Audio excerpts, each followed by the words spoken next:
اللہ رب العالمین تو صرف انہی لوگوں کے کام کو قبول کرتا ہے جو لوگ اللہ سے ڈرنے والا ہوتا ہے، جو لوگ اللہ رب العالمین کا خوف اپنے دل میں رکھتا ہے، اللہ رب العالمین سے ڈرتا ہے، ایسے لوگوں کے اعمال ہی اللہ رب العالمین قبول کرتا ہے۔ ان کے علاوہ جتنے لوگ کام کر رہے ہوتے ہیں ان کے اعمال کو اللہ رب العالمین قبول نہیں کرے گا۔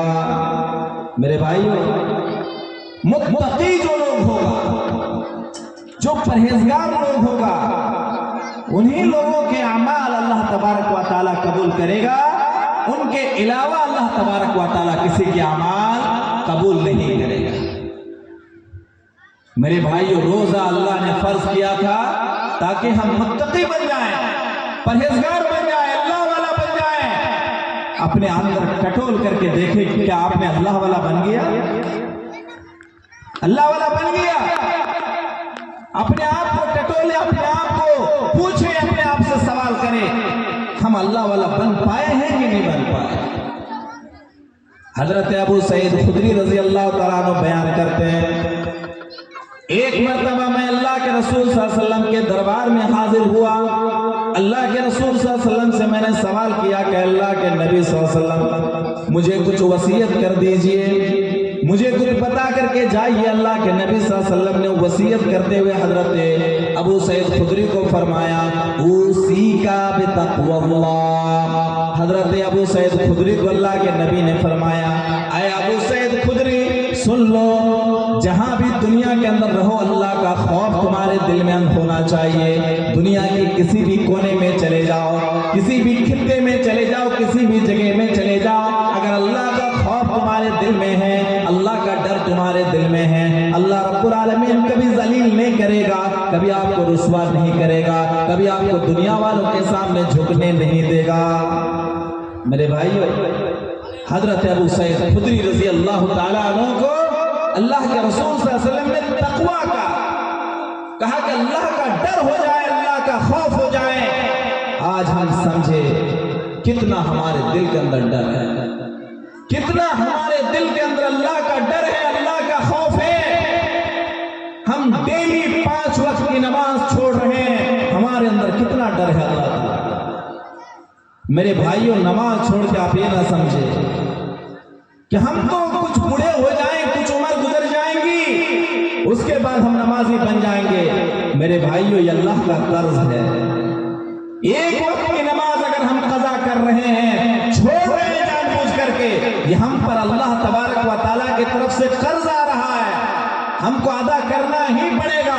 جب تک ادا نہیں کریں گے، کل قیامت کے دن اسی کے بارے میں اللہ سوال کر لیں گے کہ تم نے وہ نماز، ایک وقت کی نماز، پوری 60 سال کی زندگی میں اگر کوئی ایک وقت کی نماز بھی جان بوجھ کر کے چھوڑ رہا ہے، اس کو قضا نہیں کر رہا، اس کو ادا نہیں کر رہا ہے، ایسے لوگوں کے بارے میں بھی اللہ سوال کرے گا، پوچھے گا اللہ تعالیٰ۔ روزہ کو اللہ نے فرض کیا تھا تاکہ ہم متقی بن جائیں، پرہیزگار بن جائیں۔ اگر ہم روزے کو اہتمام کے ساتھ رکھ لیے ہوتے ہیں، روزے کے جو قواعد ہیں، روزے کے جو قانون ہیں، اس چیز کو رکھ لیے ہوتے ہیں، اگر ہم متقی بن جاتے ہیں، اللہ والا بن جاتے، اللہ رب العالمین نے ہمارے لیے جنت کو تیار کر کے رکھا، ہمارے لیے اللہ رب العالمین نے جنت کی تمام چیزوں کو اللہ نے تیار کر کے رکھا۔ اسی لیے اللہ رب العالمین نے فرمایا، سارقوا الی مغفرۃ من ربکم وجنۃ۔ اللہ رب العالمین نے فرمایا، اے دنیا والوں، دنیا کے پیچھے بھاگنے والوں، اے کمانے کے سلسلے میں بھاگنے والوں، سنو، اللہ کی مغفرت کی طرف دوڑو، اللہ سے معافی کرنے، معافی مانگنے کے لیے دوڑو، مسجدوں میں جاؤ، مدرسوں میں جاؤ اور دینی تعلیم حاصل کر کے اللہ رب العالمین سے مغفرت طلب کرو، اللہ رب العالمین سے معافی طلب کرو، وجنۃ، اور اللہ سے جنت کا مطالبہ کرو، اللہ سے دعا کرو، اللہم انا نسألک الجنۃ الفردوس، اللہ سے دعا کرو کہ اللہ ہمیں جنت الفردوس عطا کر دے۔ ڈیلی نماز کے بعد ہر وقت اللہ سے یہ دعا پڑھتے رہیں، اللہم انا نسألک الجنۃ الفردوس۔ یہ چھوٹی سی دعا ہے، 5 وقت کی نماز کے بعد آپ اس کو ریپیٹ کرتے رہے، آپ اس کو دہراتے رہے، آپ بار بار اس چیز کو پڑھتے رہیں اور اس چیز کو پڑھ کر کے اللہ رب العالمین سے دعا کریں، اس جنت کو تلاش کریں جس جنت کی چوڑائی آسمان و زمین کے برابر ہوگی، اور اللہ رب العالمین نے اس کو تیار بھی کر کے رکھا ہے۔ وَعِدَّتْ لِلْمُتَّقِينَ، اللہ نے اس جنت کو بھی تیار کر کے رکھا ہے تو متقیوں کے لیے رکھا ہے، اس جنت کو بھی تیار کیا تو اللہ تعالیٰ پرہیزگار لوگوں کے لیے رکھا ہے، جنت کو ایسے لوگوں کے لیے تیار کر کے رکھا ہے جو لوگ اللہ سے ڈرنے والا ہے، اللہ کا خوف رکھنے والا ہے، اللہ رب العالمین سے ڈرنے والا ہے، ایسے لوگوں کے لیے اللہ رب العالمین نے جنت کو تیار کر کے رکھا ہے۔ اتنا ہی نہیں، اللہ رب العالمین نے اللہ سے ڈرنے والے لوگوں کے لیے صرف جنت کو تیار ہی نہیں کیا ہے، جنت کو پورا سجا کر کے رکھا ہے۔ جنت کے اندر وہ تمام چیزیں رکھی ہے جس کو کسی نے آنکھ نے نہ دیکھا ہوگا، کسی کان نے سنا نہ ہوگا، کسی کے دماغ میں اس طرح کا شعور پیدا نہیں ہوگا، اتنی چیزیں اللہ رب العالمین نے جنت کے اندر رکھی ہے۔ اللہ رب العالمین فرماتے ہیں ان للمتقین مفازا حدائق وعنابا وکواعب اترابا وکأسا دہاقا۔ اللہ رب العالمین فرماتے ہیں کہ جو پرہیزگار لوگ ہیں، جو اللہ سے ڈرنے والے لوگ ہیں، ایسے لوگ تو کامیاب ہو گئے، ایسے لوگوں کو تو جنت کی باغات ملیں گے، ایسے لوگوں کو تو جنت کے اندر حور عین ملیں گے، ایسے لوگوں کو تو جنت کے اندر طرح طرح کے میوے ملیں گے، طرح طرح کی چیزیں ملیں گی۔ جنت ایک ایسی جگہ ہوگی جس جگہ کے اندر لا یسمعون فیہا، جس جگہ کے اندر وہ نہ جھوٹ بات سنیں گے، نہ بیہودہ اور بے فائدے چیز وہ لوگ سنیں گے۔ اللہ رب العالمین کی طرف سے صرف اور صرف انعام ہی انعام اس آدمی کو ملے گا، وہاں پر کسی بھی چیز کی کوئی پریشانی نہیں ہوگی۔ انسان اپنے تمام تر دنیا کی پریشانیوں کو بھول کر کے جنت کے اندر چلے جائے گا، اس وقت کوئی پریشانی نہیں ہوگی۔ لیکن میرے بھائیوں، اگر جہنم میں بدقسمت لوگ چلے گئے، جہنم میں کوئی بھی طرح کا کوئی آرام اس کو نہیں ملے گا، کسی بھی طرح کی کوئی آرام کے بارے میں سنے گا بھی نہیں، وہ آرام دیکھے گا بھی نہیں۔ اس لیے میرے بھائیوں، رمضان کا مہینہ گزر رہا ہے، آپ اپنا محاسبہ کریں اور اپنے اندر تقوی پیدا کرنے کی کوشش کریں۔ اگر آپ کے اندر تقوی نہیں آیا ہے، اللہ کا ڈر، پورا رمضان گزر گیا ابھی بھی اللہ کا ڈر اگر آپ کے دل میں نہیں آیا، سمجھ لینا آپ کا روزہ اللہ رب العالمین کے دربار میں قبول نہیں ہوا۔ اگر ہم روزہ رکھتے ہیں، اگر ہم متقی بن گئے، پرہیزگار بن گئے، اللہ سے ڈرنے والا بن گئے، اللہ کی نصرت آئے گی، اللہ کی مدد ہمارے ساتھ ہوگی، اللہ تبارک و تعالی ہمارے لیے مدد کریں گے، طرح طرح کی مدد اللہ تبارک و تعالی کریں گے۔ ان اللہ مع الذین اتقوا والذین هم محسنون۔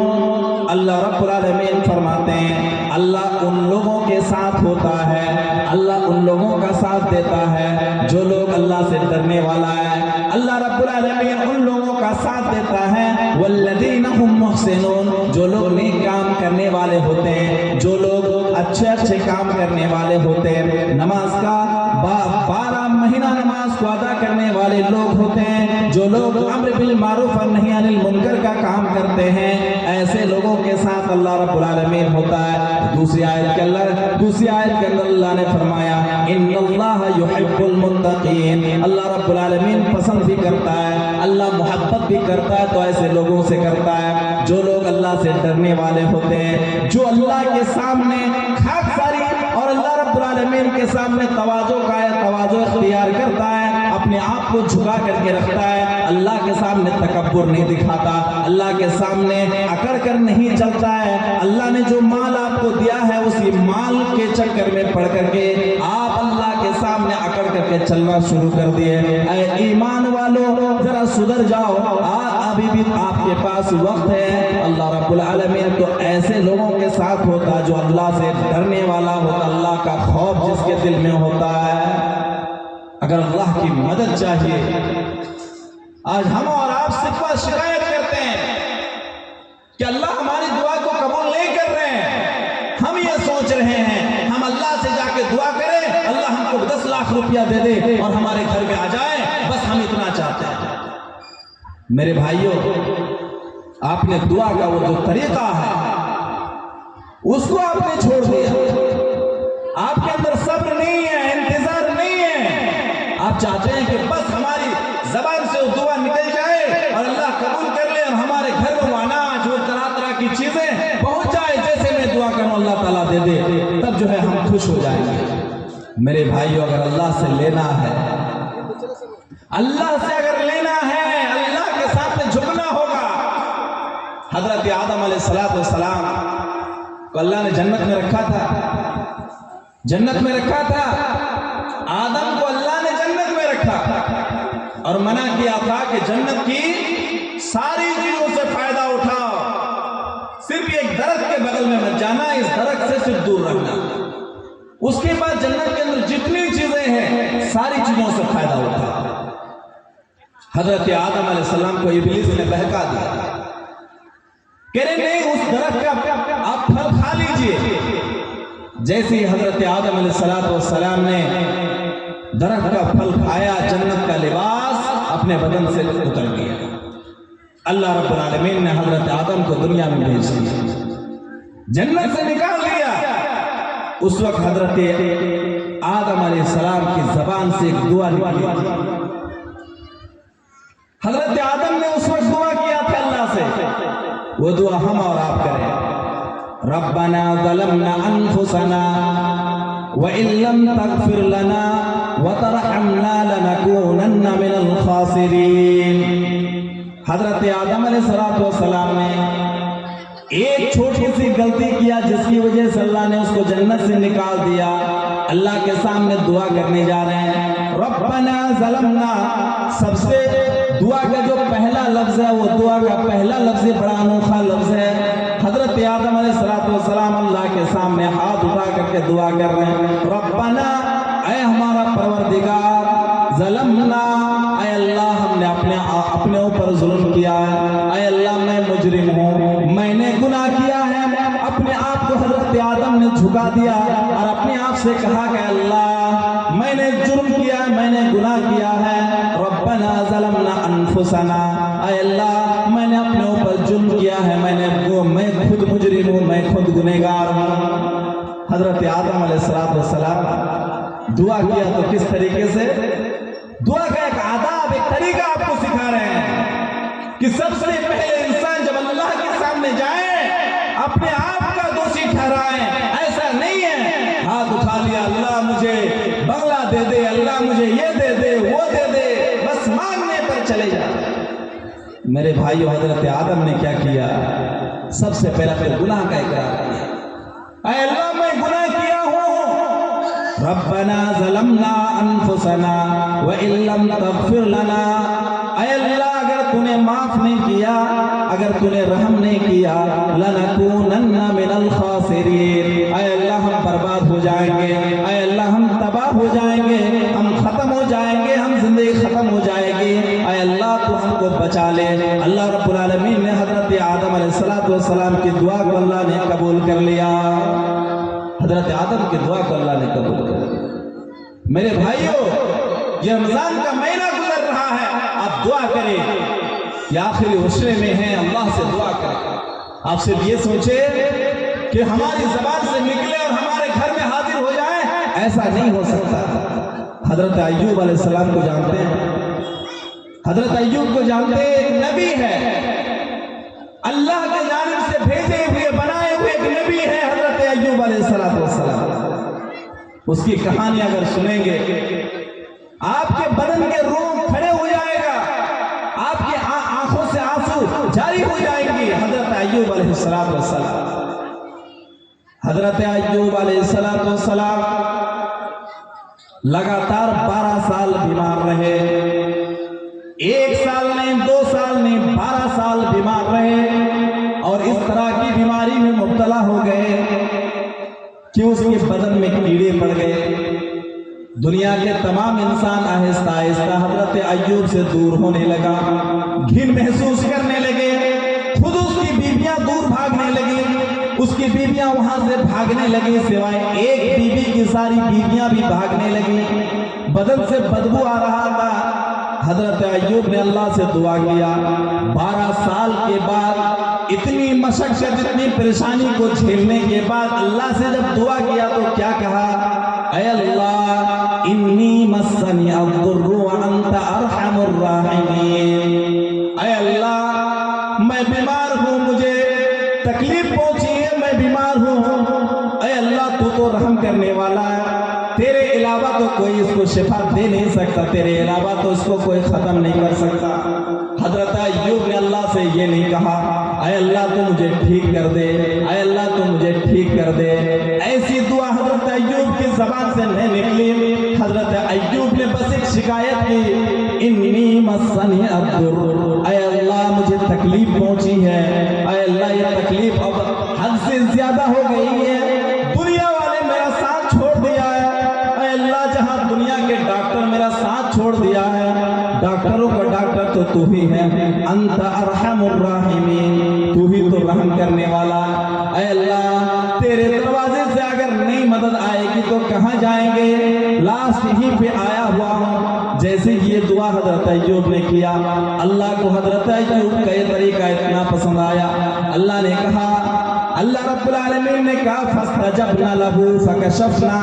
اللہ رب العالمین نے حضرت ایوب کی دعا کو قبول فرما لیا, حضرت ایوب کی دعا کو قبول فرما لیا, اور حضرت ایوب کی تمام بیماری کو اللہ رب العالمین نے دور کر دیا. حضرت ایوب علیہ السلام 12 سال تک مشقت جھیلنے کے بعد اللہ سے دعا بھی کر رہے ہیں تو بڑے انوکھا دعا اللہ سے کرتے ہیں. اے اللہ ہم کو ٹھیک کر دے, ایسا بھی نہیں کہا اے اللہ مجھے تکلیف پہنچی ہے, دنیا والے چھوڑ چکے ہیں, دنیا کے تمام ڈاکٹر فیل ہو چکا ہے, کوئی ڈاکٹر علاج نہیں کر سکتا. آج اگر ہم سے ہمارا کچھ ہو جائے, ہم کٹیہار چلے جائیں, مایوس ہو جاتے ہیں. میرے بھائیوں آپ کو مایوس ہونے کی ضرورت نہیں ہے. رمضان کا آخری عشرہ چل رہا ہے, آپ اللہ سے دعا کریں اور اللہ رب العالمین سے دعا کر کے آپ اپنی گناہوں کی بخشش طلب کریں. اللہ نے روزے کو فرض کیا تھا, پھر وہیں پہ آتے ہیں تاکہ ہم متقی بن جائیں, پرہیزگار بن جائیں, اللہ والا بن جائیں. آپ اللہ والا بن پائے ہیں کہ نہیں بن پائے ہیں؟ آپ اپنے اندر ٹٹولے, اپنے اندر ڈھونڈے. میرے بھائیوں وقت بہت زیادہ ہو گیا, لیکن میں آخر میں 2-3 بات کہہ کر کے میں اپنی بات کو ختم کروں گا, جو میرے موضوع سے تعلق نہیں ہے لیکن ضرورت ہے.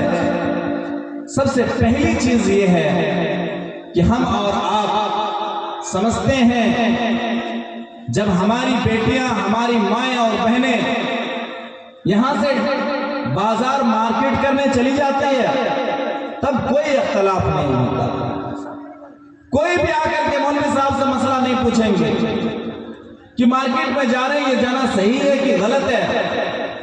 لیکن عید کی نماز میں اگر عورتیں جانے کے لیے کہے, ہم مسئلہ پوچھنا شروع کر دیتے ہیں. ہم بولتے ہیں کہ عید کی نماز میں عورتیں کا جانا صحیح ہے کہ نہیں ہے. آئیے میں ایک حدیث میں آپ کے سامنے رکھوں گا. حضرت ام عطیہ رضی اللہ تعالی عنہا یہ بیان کرتی ہے کہ اللہ کے نبی صلی اللہ علیہ وسلم نے مجھے حکم دیا میں عورتوں کو عیدگاہ لے کر کے جاؤں, اور میں ان عورتوں کو بھی لے کر کے جاؤں جو عورتیں حائضہ, جو عورتیں نفاس کی حالت میں مبتلا ہے, میں ایسی عورتوں کو بھی عیدگاہ لے کر کے جاؤں. سوال یہ کیا جاتا ہے کہ حائضہ عورت بھی وہاں جا کر کے کیا کرے گی؟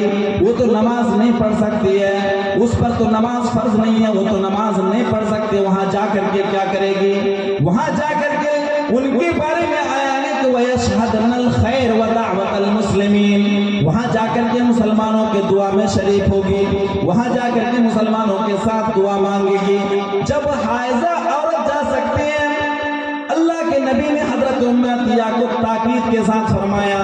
حضرت ام عطیہ فرماتی ہیں یہ حدانا لا یکون لہا جلباب, اے اللہ کے نبی ہم میں سے کچھ عورتیں ایسی بھی ہوتی ہیں, غربت اتنی زیادہ ہے, فقیری اتنی زیادہ ہے, غریبی اتنی زیادہ ہے, ہم میں سے کتنی عورتیں ایسی ہیں جس کے پاس اوڑھنے کے لیے اوڑھنی نہیں ہے. اے اللہ کے رسول ایسی عورتیں کیا کرے گی؟ نبی کریم صلی اللہ علیہ وسلم نے فرمایا اگر کوئی عورت ہے جس کے پاس اوڑھنی نہیں ہے, جس